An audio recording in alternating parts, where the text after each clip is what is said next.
nouveau bilan lecture et c'est parti. On commence chez Brightloan avec The Foxglove King, le premier roman de cette série. Le second, The Hemlock Queen, est déjà sorti et je peux vous dire que j'ai absolument adoré ma lecture. C'était super, un univers original, sombre et riche, une héroïne qui se laisse pas faire mais qui pour autant a quand même des faiblesses.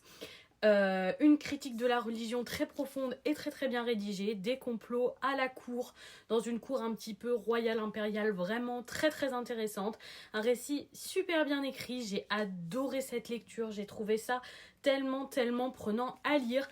Je suis juste un petit peu moins convaincue par le triangle amoureux parce que j'aime aucun des deux love interest, mais franchement pour tout ce qui est du reste, j'ai absolument adoré et j'ai déjà très hâte de lire la suite. C'était absolument incroyable. On passe chez Soleil Manga avec les 3 premiers volumes de Kiss of the Round Princess et franchement c'était pas si mal.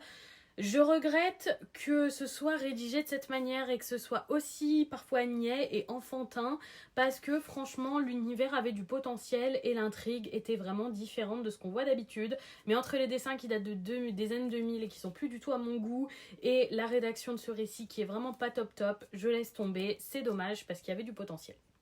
On passe chez Glénat avec les tomes 6 et 7 de Full Moon qui me permettent de terminer cette série que j'ai vraiment adorée.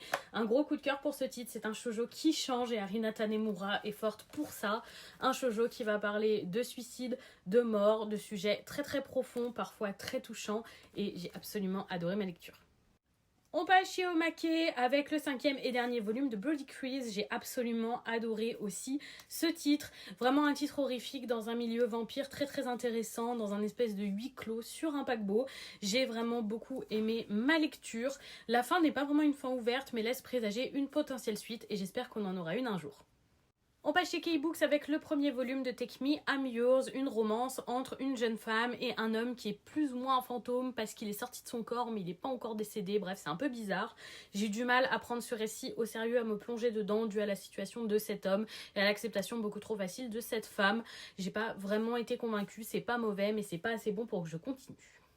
On termine chez KBL avec le premier volume de Stay Popular, un nouveau webtoon Boys Love avec une relation Grumpy Sunshine comme on en a déjà vu pas mal avec des personnages donc qui vont à l'université. C'est sympathique mais pas assez original pour que je continue. Malheureusement c'est un titre qui ressemble beaucoup à tous les autres donc si vous lisez beaucoup de Boys Love ça vous plaira mais moi je cherche plus d'originalité aujourd'hui dans mes lectures. Et voilà pour ce bilan, dites-moi si vous avez lu ces titres ou s'ils vous tentent, je serais curieuse de vous lire. Et surtout, bonne soirée tout le monde!